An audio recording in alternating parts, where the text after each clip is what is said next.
Hello everyone. When capping my Vela points, I enjoy to do it with scenarios. They are very easy to do, so they don't need a complete guide, but I do want to give you some tips that could make your run go faster. The first one here is a brewing storm. When the lightning hits, move towards the barrels, even if they don't immediately catch on fire. There's a delay between the lightning strike and the flames. Wait on the stairs for the lizards to spawn, pull them down and pop your cooldowns. You can attack the lizards as they climb up the mountain.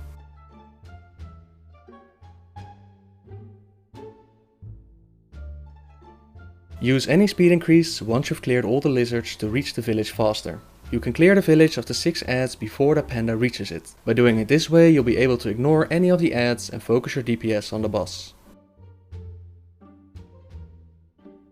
A little patience is a new scenario, so most people don't know how it works. The timer starts as soon as you talk to one of the NPCs, and you can only collect materials when the clock is ticking. There is a hammer that you can pick up in the starting area that will increase the work progress. Gather materials around the camp and wait for it to be attacked. Don't bother using materials before this, since the attack will stop all construction. Use the materials once the attack is over and keep the buffs at 3 stacks at all times. Stay in the blue area on the minimap as you collect new materials and resupply the workers. Do the same for the second camp and use the tool that you picked up at the start to increase their work progress.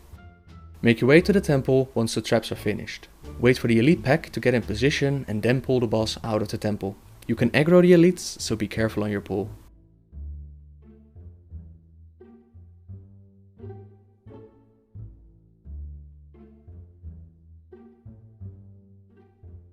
I can't give you a lot of tips for Arena of Annihilation. Hit the gong as fast as you can, and when this boss comes out, focus on him and ignore his mount. The mount will despawn once you hit the gong. Assault on Zan'Vess is another new scenario, and you start with flying in a helicopter. The towers take 10 hits, the shield casters take 2. Use the number 2 shield ability when a red arrow appears over your head. This will stop the rocket from hitting you, allowing you to DPS more. Shoot in front of the scorpions, since they move around, and focus your fire on the target that is closest to your helicopter. Skip the trash and pull the boss away from the trash pack. You can call in an airstrike now, use this as much as possible.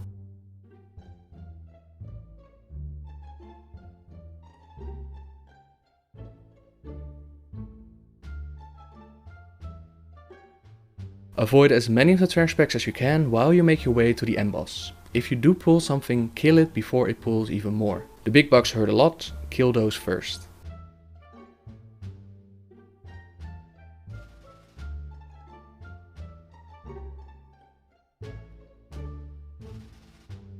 The Blue Moon Festival gives you different defenses each time that you do the scenario. Before we get to that part, we first need to kill 3 mini-bosses. Start with the bunny, stun him when he spins.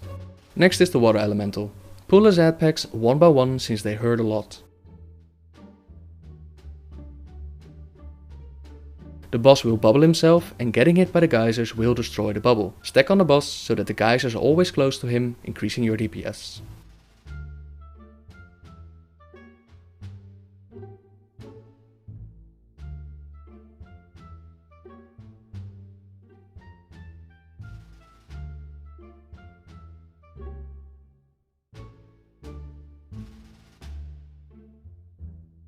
The last mini boss is in the cave. Stick to the left so that you don't pull any additional ads.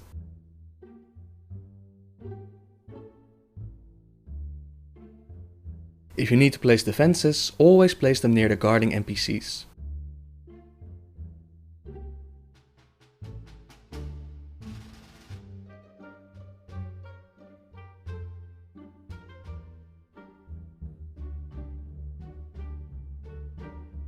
When the Yetis attack, talk to the Brewmaster for a buff that will occasionally stun your enemies. Place the last boss on any of your traps, pick up the weapons that he drops and stun him when he casts his line of fire.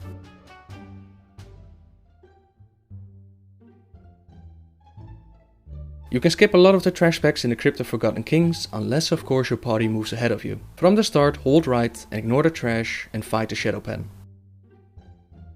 The Mogu that enter the room will do a knockback, so keep your back towards the path where you just came from, since that's where you want to go next. Hug the pillar and once again ignore the trash and keep your back towards where you want to go.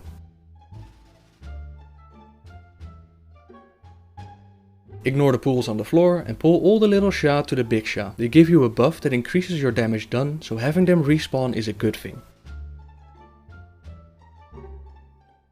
Greenstone Village has trash that can hurt a lot. Kill the wily woodlings first and avoid the red clouds on the floor. Clear the village in a circle, starting on the right side and ending on the left. This will put you closer to the next boss. When collecting the barrels, make sure to not get hit by anything. Even the red clouds on the floor will break your barrel. If you see that someone in your party is already collecting the final keg, move ahead and start clearing the next area.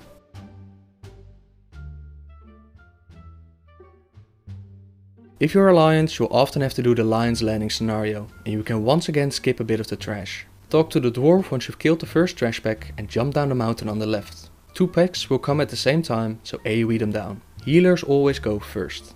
When fighting the packs that come towards you, make sure to wait near the NPCs, otherwise they won't help you. Don't use the gun whenever you have a melee class in the group. Nothing is more annoying than having to chase after mobs after they've been nicely grouped up.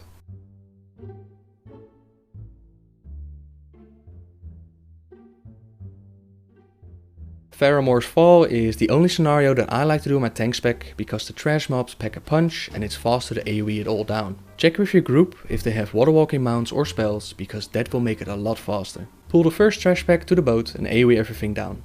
Burn the ship, jump in the water and make your way to the boat on the right.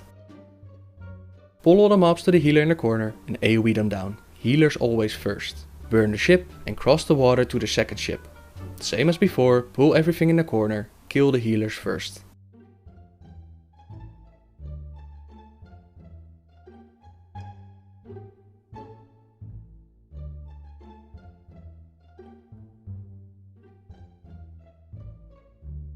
Burn the ship and cross the water for a final time.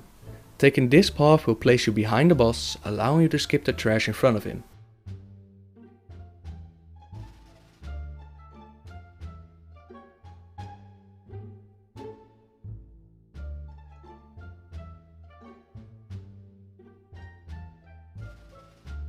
At this point, I always let my group know that I'm going to pull all the trash into a little house where we can AoE them down. Mount up, drive past Jaina and start collecting the free trash packs while trying to avoid the elite trash. Pull them in this house, AoE them down.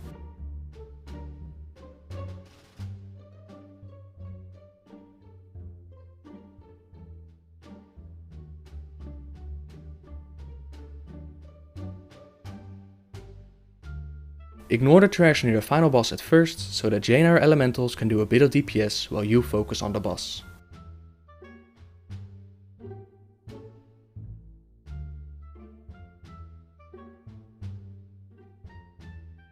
Unga Ingo will be the final scenario that we have to cover. Wait for the panda to catch up before you attack the monkeys in the arena. You can attack them, but they'll simply reset when the panda reaches you.